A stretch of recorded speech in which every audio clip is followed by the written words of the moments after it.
Welcome to the Sharkpreneur podcast with Kevin Harrington and Seth Greene.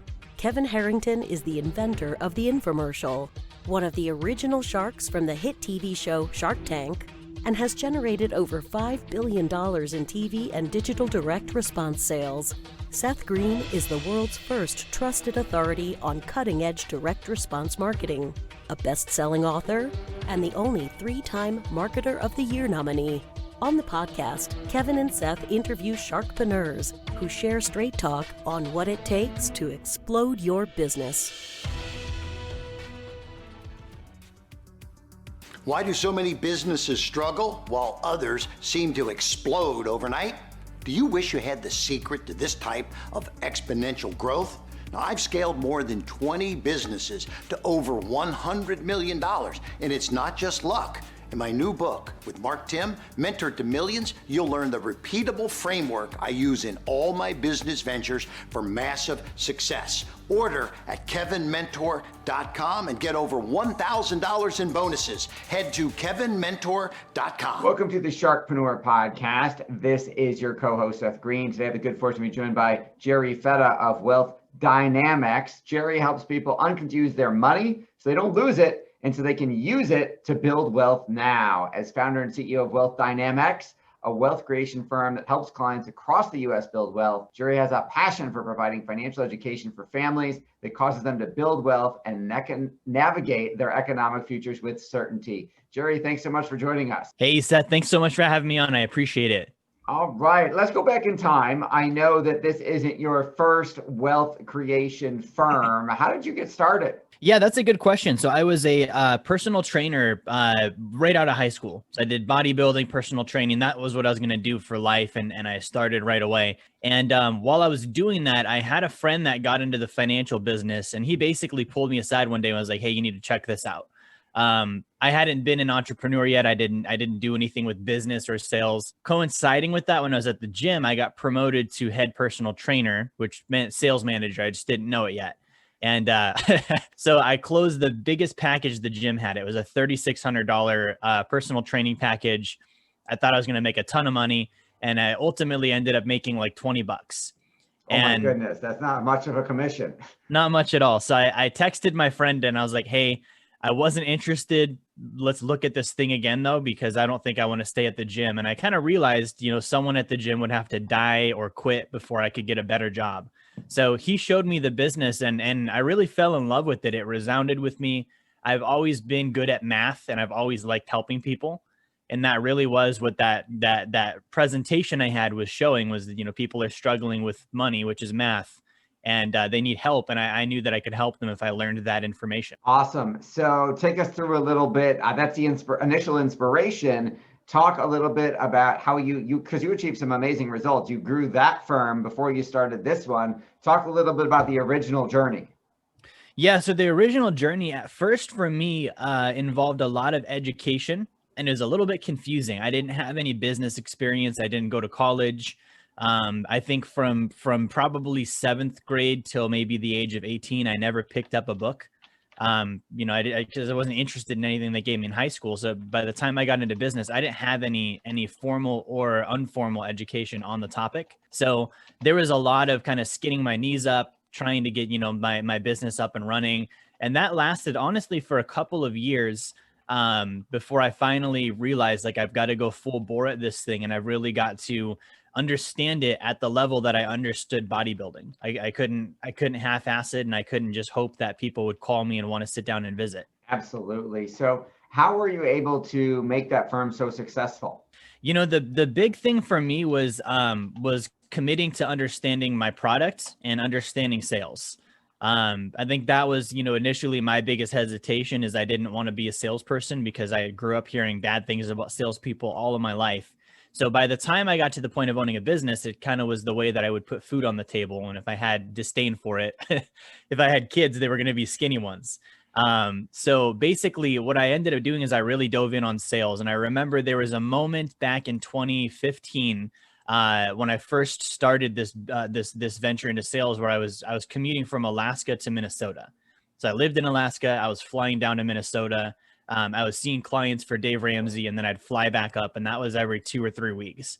And this particular trip, I didn't have money when I went down. So I charged a one-way plane ticket on a credit card and a rental car, and I had no money and no credit limit left. And so I remember sitting in my hotel room, realizing that my rental car was expiring that day.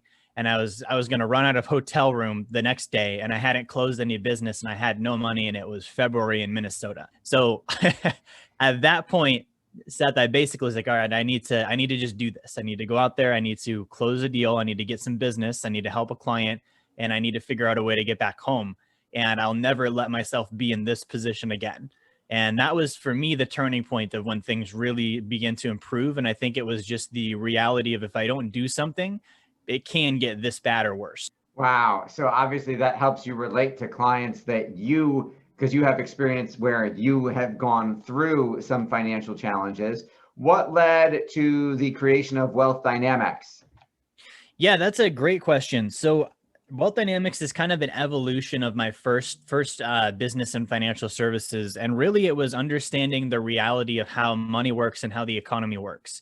So when I first became a financial advisor, I got the licenses, I took the tests, I answered all the questions correctly. And it basically said, Jerry, you're allowed to sell stocks, bonds, and mutual funds, and it's legal under the eyes of the state and federal government. You won't get in trouble if you do it. And I said, great, this means I know everything about money. I remember I sat down on my first presentation, and it was a family friend at the time. I was 18, 19 years old, my best friend's dad. I explained my product to him, and I thought it was going to be a layup. I was like, there's no way this guy doesn't buy. Like, he's going to support me. Just he's going to do something to support me. After the presentation is done, he flips my little card around, presents it back to me, more simple than I did. And when he did it, it sounded like a bad idea. And when I left that meeting, he basically was like, Jerry, when you're ready to learn how money really works, I want you to come talk to me. So I didn't talk to him. Needless to say, I was sore that I didn't make the sale. And if you fast forward several years, probably to 2015, 2016, I started to realize that there was a lot more going on in the financial world than I was, taught on my licensing tests.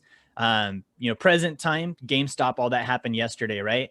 That was the kind of stuff I started learning was happening in the background, the amounts of manipulation and control that goes on in the stock markets. So I really followed and pulled that string and started to learn about, the purpose of the stock market, what really goes on there, who's really in charge. And after I learned it, it was basically, I didn't feel good selling that stuff to people anymore. And I started to look at, well, what should I sell instead? And what really should be the right product? And that's where I started to formulate Wealth DynamX. And it's really based on, true financial education, but also real assets. So we do a lot of real estate, gold and silver. We're all about passive income coming from assets.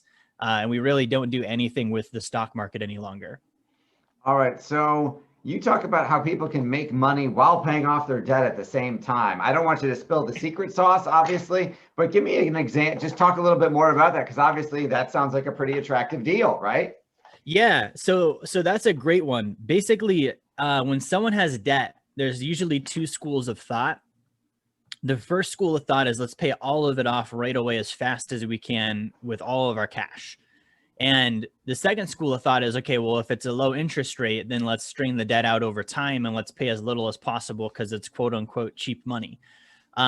Both of those end up costing the person that has debt. So, going back, like I was telling you, I was in debt at one point. When I was in debt, debt wasn't the reason I was in debt. Debt was the symptom, right?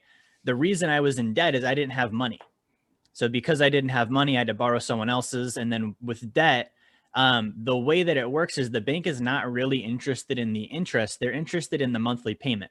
The interest is just a mathematical factor that lengthens the amount of time it takes me to pay them back. So if they want more of my money for a longer period of time, they're going to throw a lot higher interest rate in there and prolong that. So when I understood all of that, I realized, okay, well, if I pay it all off with cash, A, I'm never going to see that money again. So there's opportunity cost there. B, when I get out of debt, I'm going to be insolvent because all of my cash went towards the debt. Versus if I do the second option of let's drag it out, let's keep the interest rates low, and let's take advantage of the cheap money, I'm going to end up giving them a percentage of my income and interest for who knows how long, however many years that turns out to be. So instead, what we do is we utilize life insurance.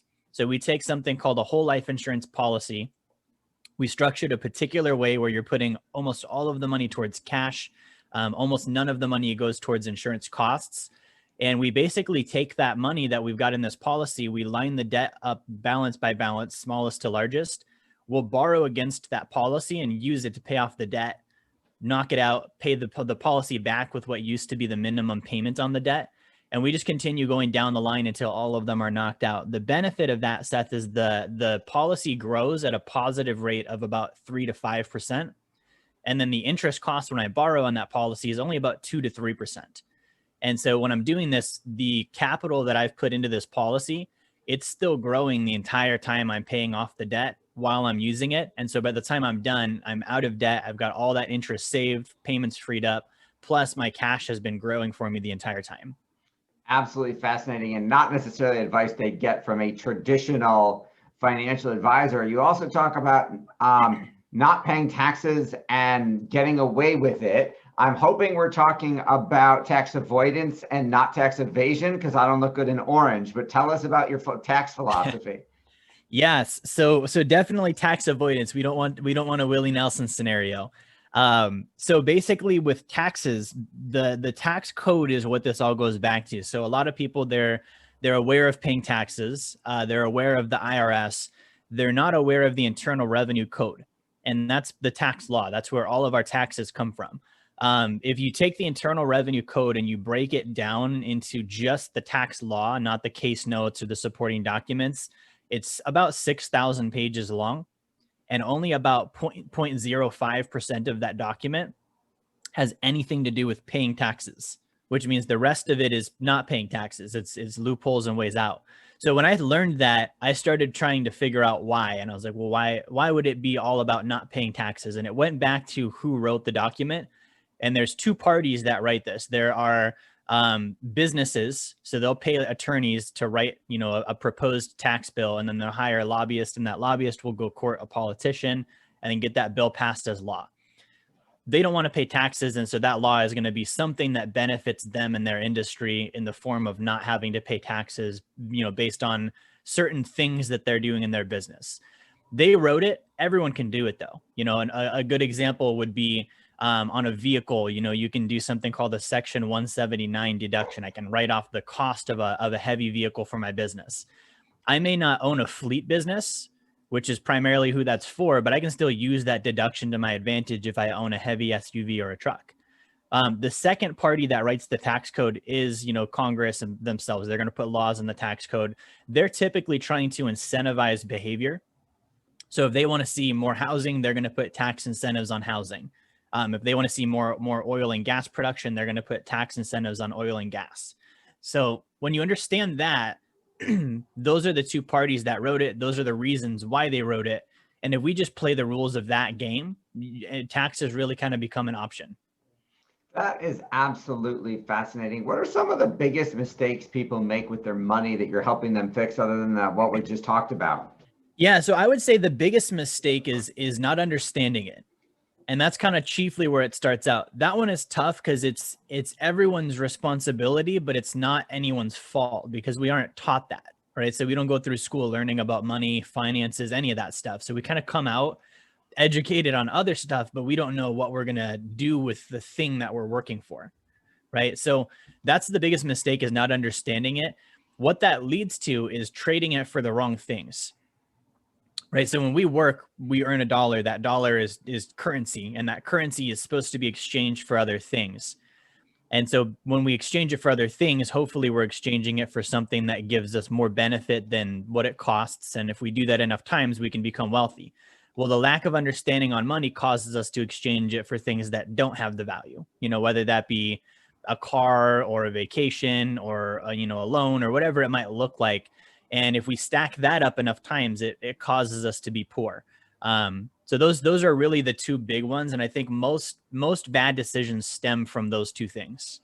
Well, your passion's obvious. What do you like best about what you do? That's a good question. It's something I definitely love. I think for me, it's really seeing the change in people's lives. Again, it's math, so it's very definite. There's no question mark on if 2 + 2 = 4. It just does. And so, it's something that works every time I do it. and I can always see a definite improvement with somebody after they're done. And I think that's probably it, is just helping people and seeing the results of that help. You give advice every day. What's the best advice you've ever gotten? The best advice I've ever gotten. So there's a quote that I learned from a mentor, and that quote goes, earn more than you spend and always earn a lot. And that was a good flip for me, because I learned, spend less than you earn, which is a similar idea worded differently, but it put the emphasis for me on penny pinching and budgeting. So he flipped it and he's like, no, earn more than you spend and then always earn a lot. And that for me was a game changer. Absolutely. You can't listen to that and Jerry and, let's say, Susie Orman at the same time, because they're diametrically opposed advice. One is focused on penny pitching, cost cutting, and the other one's focused on expansion, which obviously resonates with our Sharkpreneur audience. Jerry, for our folks who are watching and listening and want to learn more about you and Wealth DynamX, where is the best place for them to go to learn more? Yeah, so you can go to my website, www.wealthdynamx.com. You can also go to jerryfetta.com if you want to get a free copy of my book, How to Create Wealth. That'll give you plenty about me, but also a lot of strategies that you can just go run with right away and start seeing some results with your finances. Awesome. This has been Seth Greene for Sharkpreneur with Jerry Fetta from Wealth DynamX. We know your time is incredibly valuable, Jerry. We greatly appreciate you spending some of it with us. Thanks, everybody, for watching or listening. We'll see you all next time. Do you need money to fund your idea, product, or service? Are you ready to take your business to the next level but need capital to get it done?